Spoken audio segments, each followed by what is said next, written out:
it says here, the Annex Cut is an extract from Sampson's map of America, showing views respecting the New World as constituting the island of Atlantis. Alright? The New World? No, it's the Old World because it is Atlantis. Alright? It is called Atlantis Insula or Atlantis Island of Nicolau Samson. It says Uri Coechea in the Matopeca Columbana puts this map under 1600 and speaks of a second edition in 1688. All right, this is from the 1600s, which must be an error. It must be an error. Oh, all right, so it must be an error. So they're saying, you know, this is from the 1600s, and they're trying to talk about the date. But it says Harvard College Library possesses a copy of this, and they changed the words. They literally changed the words, and that was later on, 1741. And again, this is from a very scholarly book. You know, when we're talking about Atlantis, see the ATL, that's a Nahuatl word. ATL, that doesn't exist anywhere else in the world. That's Nahuatl, or that's a American dialect. The tis at the end is the Greek. They added the tis. So Atlan or Aslan, Atlan. We had towns called Atatlan.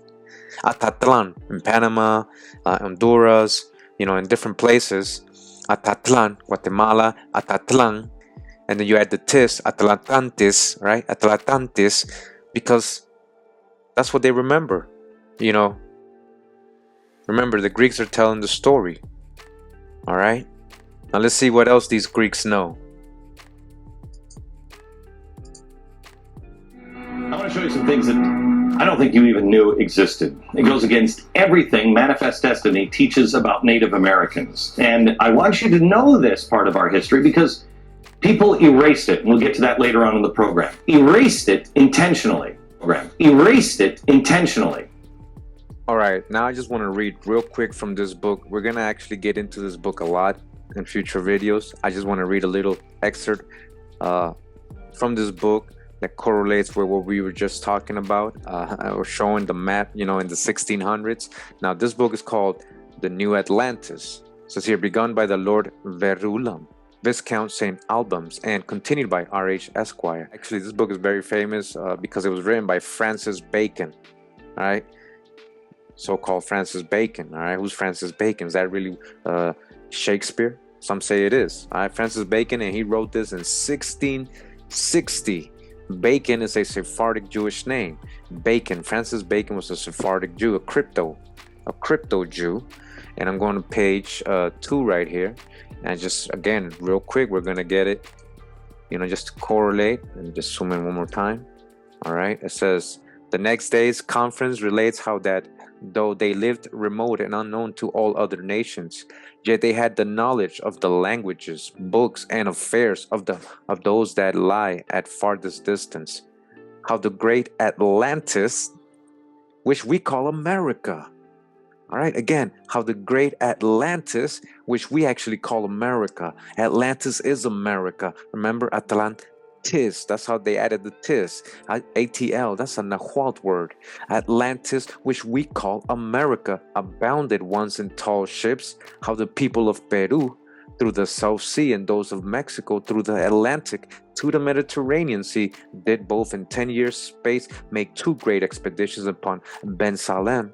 But by the valor of one Altaban king thereof, a wife and great warrior, who cut off their land forces from their ships, and entoiled both their navies and camps with greater force by sea and land, were repulsed and dismissed by him when they were at his mercy. All right, so again, just want to go ahead and just remind you that when we talk about Atlantis, which we call America, that's basically what we're talking about.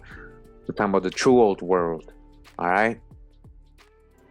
In the book Prehistoric Structures of Central America, Who Erected Them? A lecture by Martin Ingham Townsend of Troy, New York. The ancient Greek and Roman scholars knew of the existence of the Western continent. It says here, that ancient book entitled The Book of Wonders, ascribed to Aristotle, contained the following.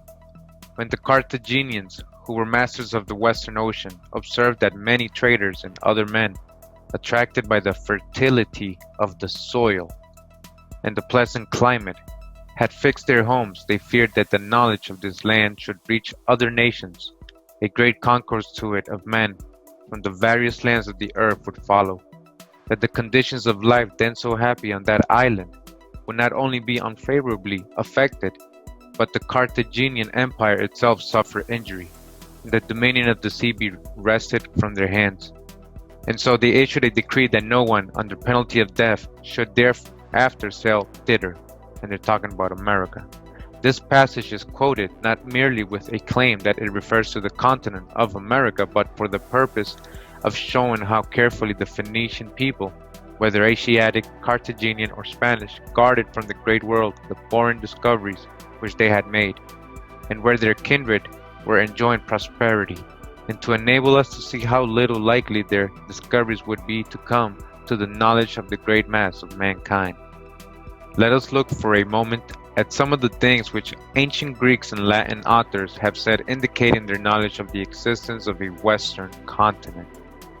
Crates, a commentator on Homer, is quoted by authority of Strabo, a very learned author of the century before Christ, as saying that Homer means in his account of the Western Ethiopians. Western Ethiopians. Alright, so what do they mean by Western Ethiopians? So who's the Eastern Ethiopians? Also, there's two. Alright, so I know we've mentioned this before. If you've watched Con Drop and followed Drop Nation, you know about the three Ethiopias, or the farthest Ethiopia, which is America, Ethiopia, right? Etymology, burnt skin, or people of dark skin in Ethiopian, right? So there was people of dark skin in the Americas as well. So the Western Ethiopians, right? So this author is letting you know that when they're saying Western Ethiopians, they're talking about the Americas. So it says here that as saying that Homer means in his account of the Western Ethiopians, the inhabitants of the Atlantis or the Hesperides. There we go. Again, the Atlantis or the Hesperides, as the unknown world of the West was then previously called. So real quick, I just wanted to show you what I meant about the three Ethiopias and what they were talking about in the Middle Ages and what was known in the Middle Ages and referenced a lot in the Middle Ages. I'm in the book here, Lost Tribes and Promised Lands by Ronald Sanders. All right.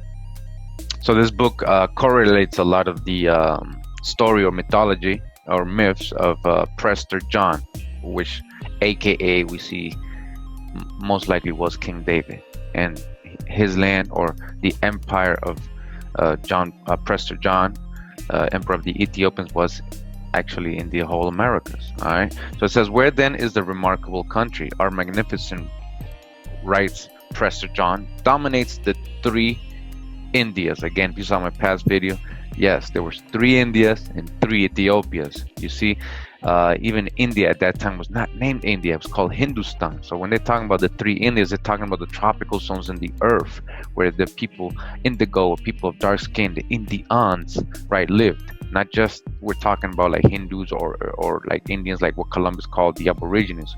We're just talking about people that lived in tropical zones, and extends to farther India. The farthest India, that's America. Just like the farthest Ethiopia, where the body of St. Thomas the Apostle rests. The legend of St. Thomas, right, supposed to be in India. But we're talking about America. It reaches through the desert towards the place of the rising of the sun, and continues through the valley of deserted Babylon, close by the Tower of Babel. Close to the Tower of Babel. All right, I'm going to show you guys historically what resembles the Tower of Babel. What's an exact match of what Herodotus and Diodorus describes as the Tower of Babel, and that is the Pyramid of Cholula in Mexico. So he's saying that Prester John's land, right, was very close by the Tower of Babel. Suddenly, the vague immensity takes on biblical tinge. This is deepened when John informs us that his territories comprise the Pison, which is one of the four rivers that rise up out of the terrestrial paradise. All right, we're still talking about the Garden of Eden, a fertile place, right? America, according to the second chapter of Genesis. Furthermore, like the land of Havilah, and there's another land just like Hesperides, Eden, or Havilah, we're talking about America, around which the biblical Pison flows. John's country contained contains gold. All right, we're filled with gold over here, and onyx. It also flows with milk and honey. We already got the honey account, right, in Columbus' book. A hint at that location of this realm is provided by Genesis 2:13, which tells us that another of the four rivers of Eden, the Gihon, compasses the whole land of Ethiopia. The whole land of Ethiopia. John tells us that his palace is in Susa, the ancient capital of Persia, but this also implied proximity to Ethiopia in the vague geographical imagination of medieval Europe. All right, so let's read this footnote right here. It says, this confused geography has ancient and honorable roots. The first verse of the book of Esther describes the realm of the Persian king Ahasuerus, whose palace also was at Susa, as extending from India even unto Ethiopia. In Greek and Roman authors, there is a similar vagueness about a vast region taken in by terms like India and Ethiopia. We just read from the other book, Prehistoric Structures of Central America, right? How they were saying that the Western Ethiopians, that is really Atlanteans or America, right? So again, it's telling us here that these terms of India and Ethiopia have a similar vagueness. It's too vague to tell you exactly where it is. It's all over. The latter, even in its narrowest sense, comprise a much larger area than present-day Ethiopia. It's a much larger area. They're not just talking about present-day Ethiopia, okay? And beginning just south of the first cataract of the Nile, and about its relationship with the better-known Persia. In the apocryphal Acts of St. Thomas, the apostle moves easily between Persia and India.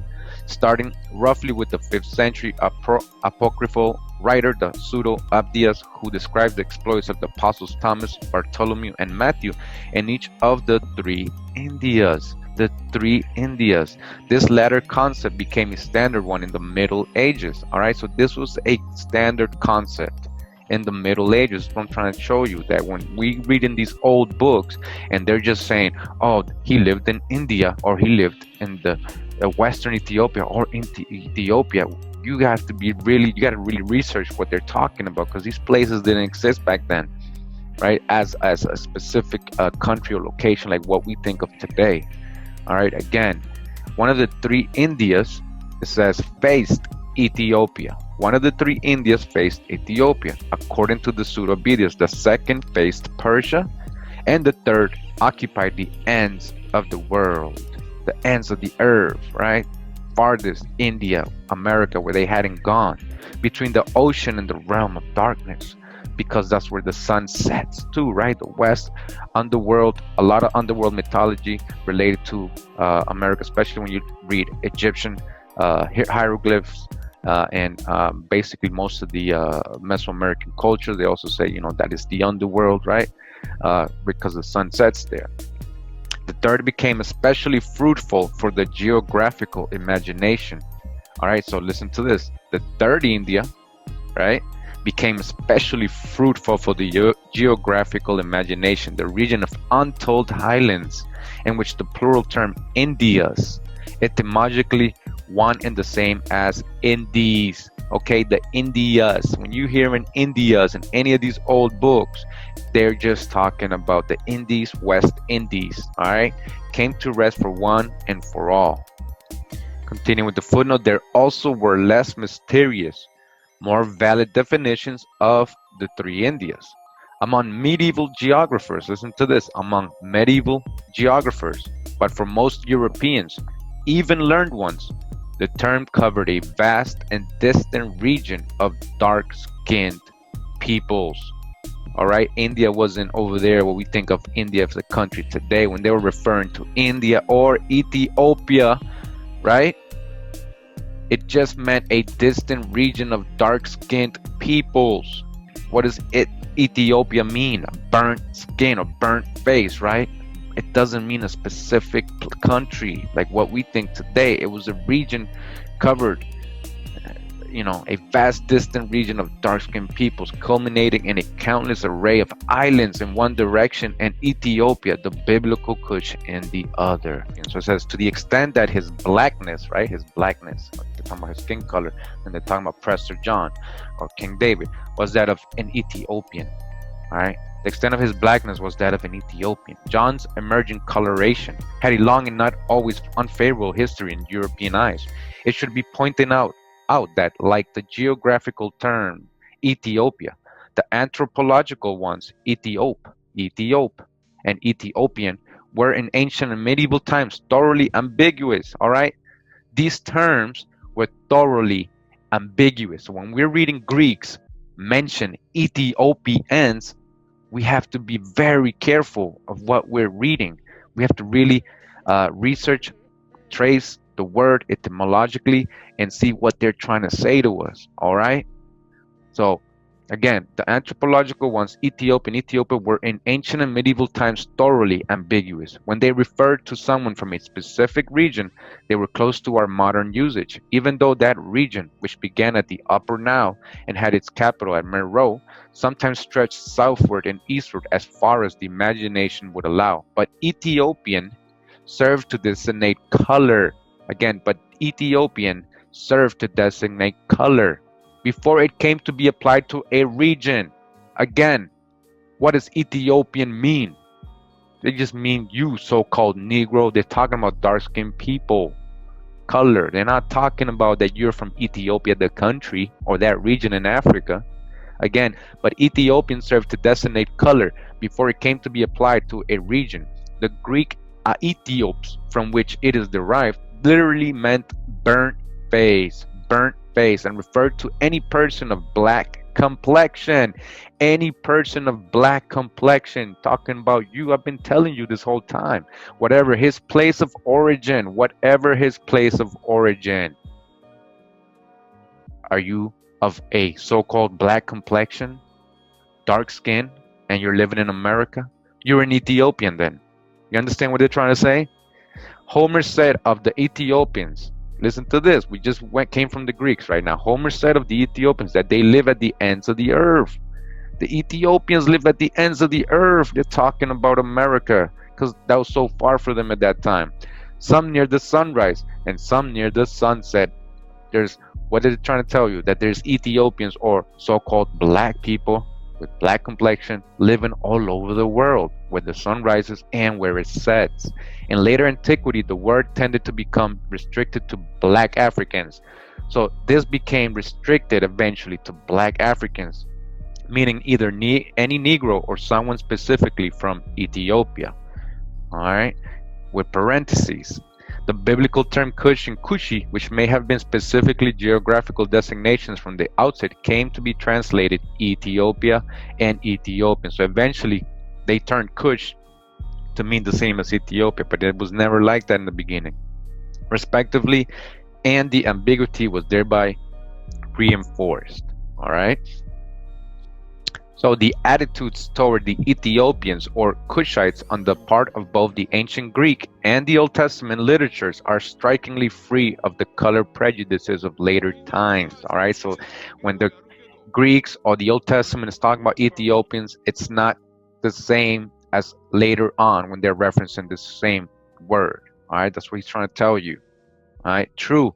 The implication of the Greek term burnt face and of Jeremiah's rhetorical question, can the Ethiopian change his skin or the leopard his spots, is that the Ethiopian complexion is not desirable, but this disapproval is only skin deep.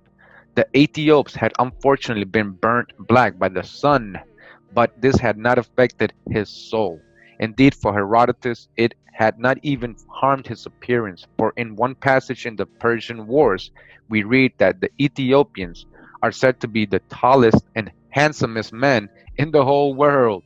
All right, you heard that, right? This admiration of their stature and physical impressiveness is an attitude to be found elsewhere in ancient literature. All right, so just wanted to come over to this book so we can clear that whole concept of Western Ethiopians. We just heard the Greeks in the other book talk about the Western Ethiopians. All right, so now you know what they mean. And we're going to go back to that book. All right.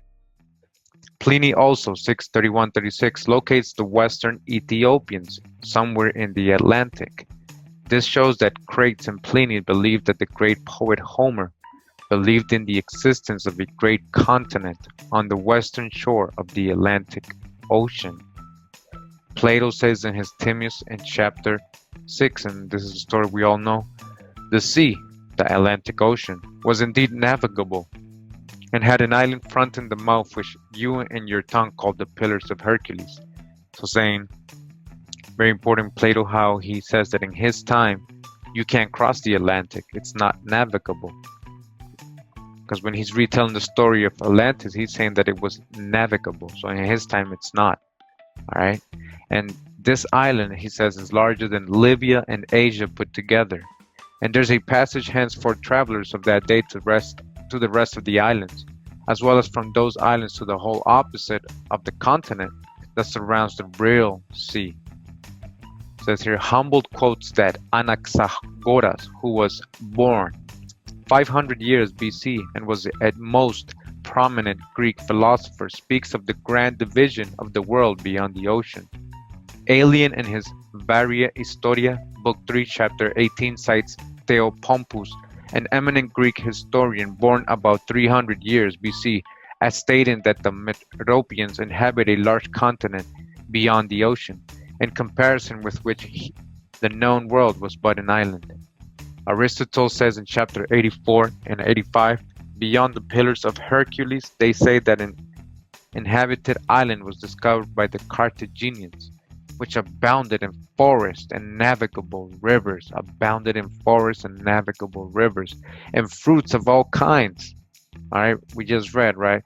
Distant from the continent, many days sail. And while the Carthaginians were engaged in making voyages to this land, and some had even settled there on account of the fertility of the soil, the Senate decreed that no one thereafter, under penalty of death, should voyage thither.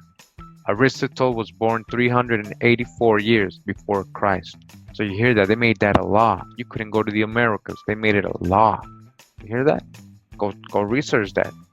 Diodorus of Sicily, who lived in the century of preceding the Christian era, says in his book 5:19 and 20 that it was the Phoenicians instead of the Carthaginians who were cast upon a most fertile island opposite of Africa, where the climate was that of perpetual spring, and that the land was the proper habitation for gods rather than men. They were talking about you, right? America, the habitation for gods. You are the gods, right? That they, got the corn from the gods, right? They taught them everything. He speaks of the continent, however, at length and with great detail, enumerating its fertile valleys and navigable rivers, its rich, abundant fruits and supply of game, its valuable forests, and its genial climate. Pliny quotes Statius Sebosus in his volume 2, page 106, Bond, as saying that the two Hesperides and 42 days sail from the coast of Africa. The two Hesperides, again, Hesperides. All right. Continuing in the book, Prehistoric Structures of Central America, Who Erected Them, written in 1895, says here, the soil, climate, and productions of the peninsula of Yucatan and that part of Mexico and Guatemala, where these prehistoric remains are found, are precisely what are described by the European writers who speak of the beauty, the loveliness, and the grandeur of the Hesperides. All right, you heard that, right? The way they described the Hesperides is what you find here in Central America and Mexico. All right, you're listening, right? And the homes founded by the Eastern adventurers beyond the Western Ocean. All right, so talking about the Euphrates River, right? Shout out to Con Drop for bringing this to us, our awareness, right? This is a book called A Sailor's Sketchbook of Human and Animal Curiosities in Early Modern Amsterdam. All right, and this is, I guess, supposedly a Mohawk American native. It says here, Necta Mohawk Indian displayed at the Blau John Inn, 1764. All right, so we're going to go to this part of the book, and as you can see here on the right, in animal, that's a tapir. If you don't know what it is, we'll explain soon, but the book is basically talking about an advertisement, right? So let's read about this. It says here, the poster pictures a South American tapir that was on display at an Amsterdam inn called the White oliphant or white elephant. Like the Blauwjaan Inn, the white elephant also capitalized on the influx of curiosities into Amsterdam. Animals probably were purchased at the docks of the East India Company or from sailors returning from overseas, who might bring back a monkey or a tropical bird, knowing that they could be sold to the inn's proprietors. These inns were not just public curiosity cabinets. However, for the animals and objects on display also were offered for sale to those who could afford them.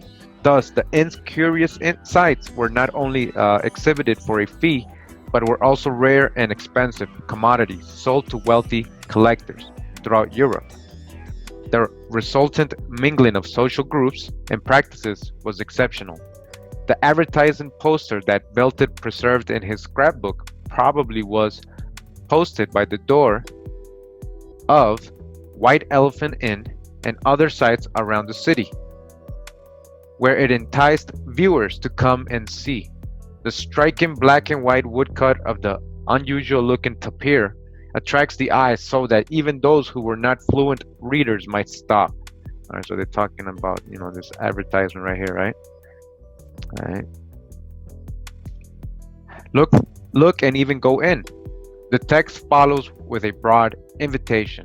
All right, so this is what the advertisement says, okay? Listen to this. So it says, to all gentlemen, ladies, burghers, merchants, and furthermore, to all lovers of animals, to come and see this rarity, which many writers say does not exist anywhere in the world.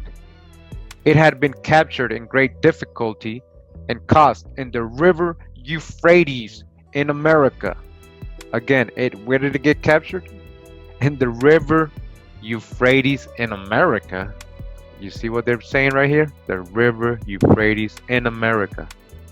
This is probably an error, he says.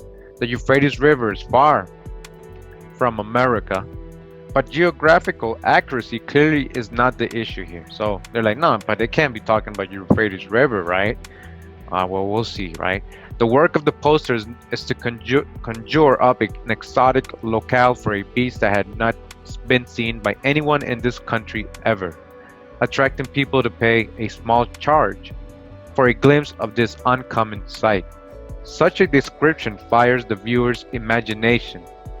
Most would never travel to America, but the poster offers an opportunity to encounter that faraway place at the local pub. Belton's sketches give rare insight into the type of response such encounters elicited, for he does not picture the animal as he saw it, surrounded by onlookers in the White Elephant Inn.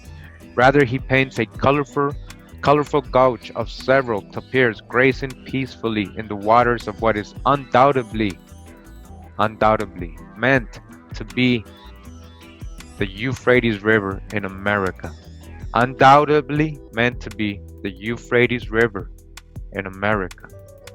All right, the river and its banks are suggested with vague washes of blue and green. So I just want to show you something real quick. So in Costa Rica, we have Rio Celeste, and it's from the minerals in the water. Combination of certain minerals give it this color.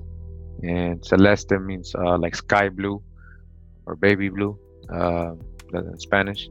So as you can see, this is the color of the river. So a blue river, right? A blue or green river. All right.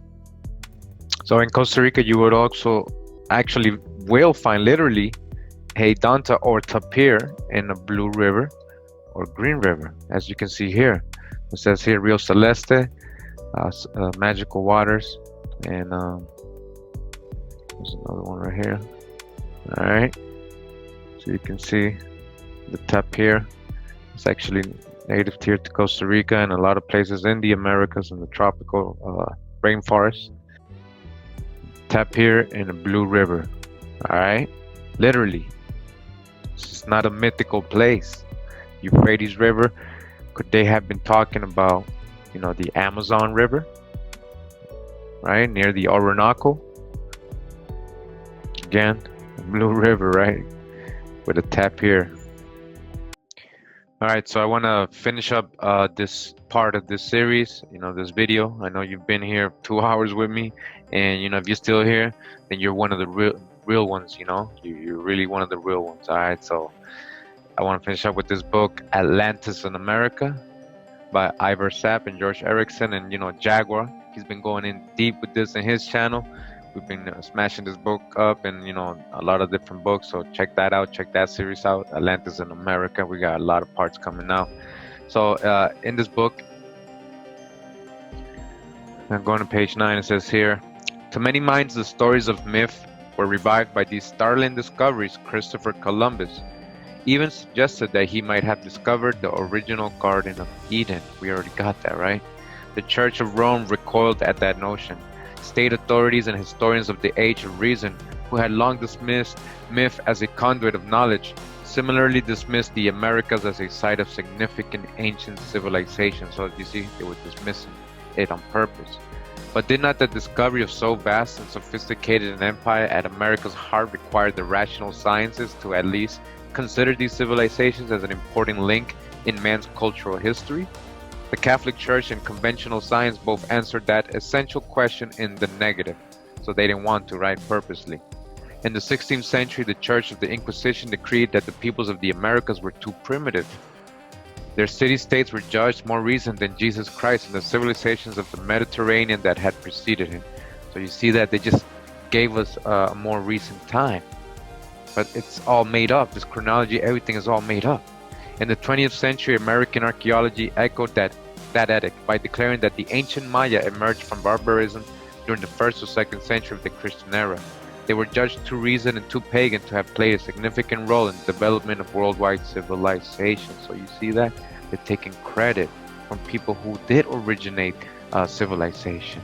All right. In fact, the constructions of ancient American cultures not only had similar means of design in their star temples to those found in the Middle East, they had earlier devised a mathematics superior to any other in the world. However, while admitting these advanced civilizations were remarkable and surely older than some cities in Europe, historians soon pronounced that their constructions were not the equal of ancient sites in Egypt or Mesopotamia. Experts assured that a Eurocentric world that the American city-states had not been occasioned by a long period of development, but had somehow spontaneously sprung from a more primitive people dubbed inspired savages by historians. You see what they call these, right? Inspired savages. The possibility that the advanced cultures of the Old World and the New World could have been interrelated was dismissed and impossible and preposterous. All right, so they made sure they had a plan, they had an agenda when they were doing all this. All right, they weren't just doing this because they were stupid, they were doing this on purpose. Quashing all speculation that the step pyramid builders of the Americas could have been related to the ancient Middle East, archaeologists pronounced that the construction of even the crudest temples in the Americas had not begun until after the pyramid building had ceased in Egypt, Sumer, and in Sumer's recipient cultures of Babylon and Akkad.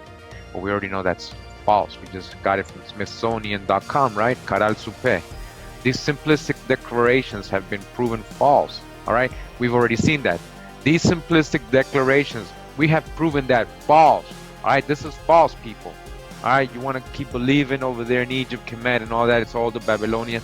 It's false. These simplistic declarations have been proven false. Only in the last few decades of this century have we realized that the known Maya sites are much older than previously thought, reaching back over 4,000 years at Cuello in, and this is the age of discovery. Says here, this is the reconstruction of the Temple of Marduk in Babylon, it says, 600 BC. And this is reconstruction of the Piedras Negras site, all right, and Usumacinta River. All right, this is a Mayan temple. Look at how extensive, how massive this is. All right. All right, so this continues. Says, in beliefs or recognized that the Olmecs were building pyramids and great stone megaliths for thousands of years before the classic Maya built their cities. Discovery after discovery has revealed that the accepted dates for civilization in the Americas are very wrong. Thank you, UB2 News and Condra for showing this, the false chronology we've been living. It says, at Chan Chan in Peru, Chavin culture, instead of sudden emergence, displays a continual line of development of a naval culture that dates back over 8,000 years. Pedra Furada in Brazil is now known to have supported a diverse culture over 12,000 years ago. Monteverde in Chile is at least that old, and many have supported a navigational culture of 32,000 years ago. Without a doubt, civilizations in the Americas go back further than established dates for Mesopotamia or Egypt. Again, without a doubt, and we already got it from Smithsonian.com, right, in popular archaeology. But Iversab, right, Atlantis and America, telling us, without a doubt, civilizations in the America go back further than established dates for Mesopotamia or Egypt. 8,000-year-old mummies in Peru predate identical embalmed Egyptian mummies by 3,000 years, and we got that right. The Chinchorro mummies in Chile and Peru, they go. One of them goes back almost up to, I believe, 9,000 years ago. We just got right here 8,000 years ago, right? Residue of Holy American tobacco and cocaine recently discovered in 5,000-year-old mummies in Egypt and in the Sudan established evidence of contact between the Old and the New World thousands of years before Christ. Again, the appearance of a genetically American cotton in Asia 10,000 years ago and evidence of coconut, sweet potatoes, and the American parrot in the Pacific and in Asia 12,000 years ago all confirm a repeated worldwide contact of cultures that could only have been accomplished by navigation. The great megalithic structures of the Americas, the spears of Costa Rica, the Great Wall of Sacsayhuaman in Peru, Sacsayhuaman, the fortress. Saw my City of David video. Is this the City of David, the citadel, the fortress, Sacsayhuaman? And the observatory of Calasaya near Tijuanacu in Bolivia defy the dates assigned to the origins of civilization by our contemporary model. All right, so need I say more,